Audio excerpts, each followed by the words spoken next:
안녕하세요. 외국인의 한국 탐방 채널입니다. 구독과 좋아요 부탁드립니다. 감사합니다.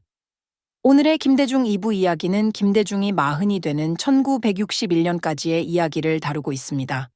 이 이야기는 제가 외국인 지인들과 홈파티를 할 때 가끔씩 전해주는 이야기이기도 합니다. 외국인들에게도 반응이 좋아서 영상으로 만들어 보았습니다. 2부 정치적 입문의 시작과 불굴의 도전. 김대중의 정치적 여정은 그야말로 대한민국 현대사의 상징적 순간들로 가득 차 있습니다.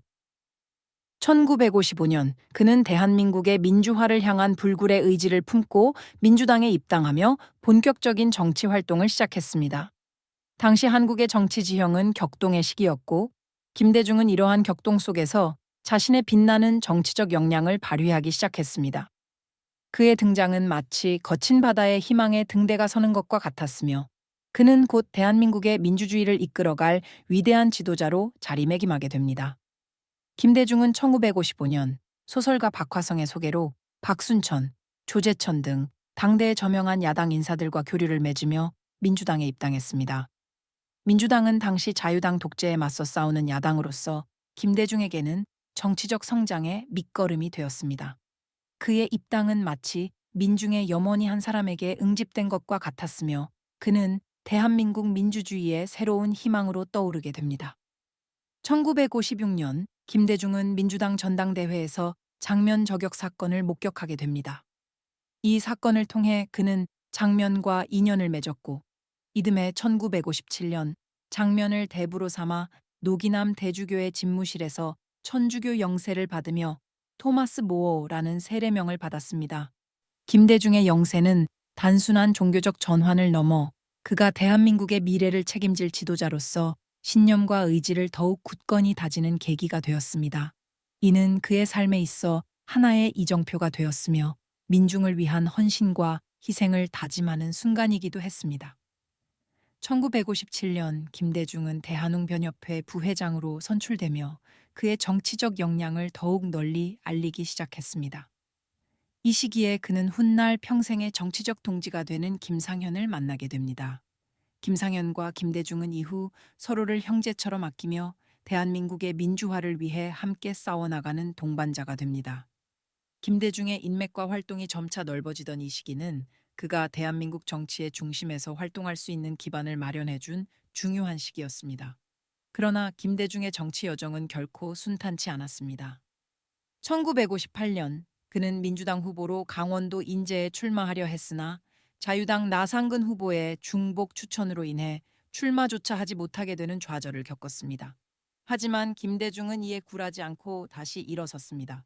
그는 실패를 두려워하지 않았고 오히려 그 실패를 발판으로 삼아 더욱 강인한 지도자로 성장했습니다. 1959년 재보궐선거에서 다시 민주당 후보로 출마했지만 색깔론에 휘말리며 또다시 낙선의 고배를 마셔야 했습니다. 이는 김대중에게 정치 초년기의 어려움과 좌절을 안겨주었지만 그는 절대 포기하지 않았습니다. 그는 고난을 기회로 바꾸는 불굴의 의지를 통해 대한민국의 민주주의를 이끌어갈 지도자로 성장하게 됩니다. 이 시기는 김대중에게 개인적인 시련까지 더해졌습니다. 1959년 그의 배우자 차용애가 병으로 세상을 떠났습니다.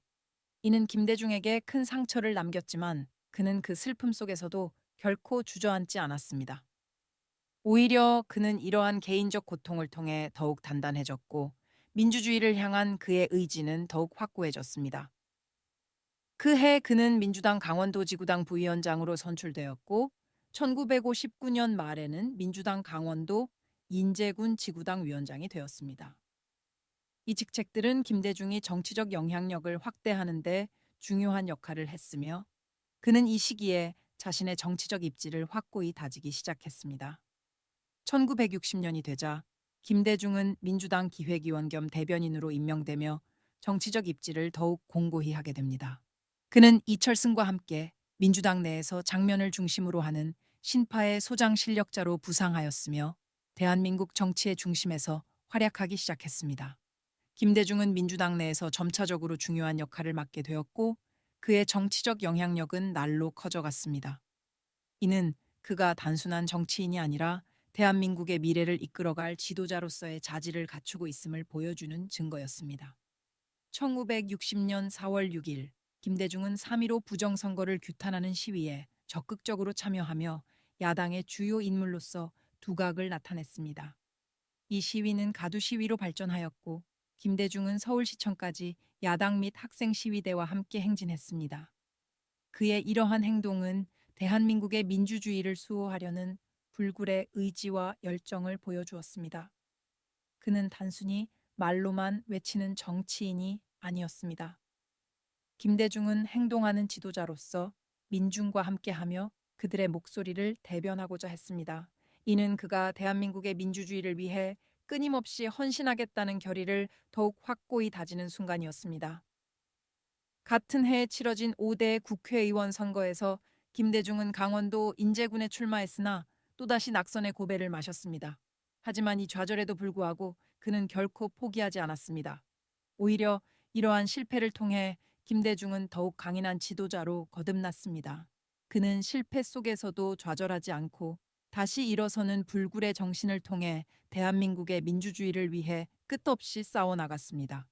이제 막 마흔에 접어든 김대중은 수많은 정치적 시련을 겪으며 자신의 신념과 의지를 더욱 굳건히 다져갔습니다. 그러나 그의 여정은 여기서 끝나지 않습니다. 오히려 진정한 시험과 도전은 이제부터 시작입니다. 김대중이 어떻게 대한민국의 야당 지도자로 부상하고 그가 대한민국의 민주주의를 위해 어떤 역경을 헤쳐나갔는지 그 놀라운 이야기가 3부에서 펼쳐질 것입니다. 그의 위대한 여정의 다음 단계가 궁금하다면 계속해서 함께 해주세요.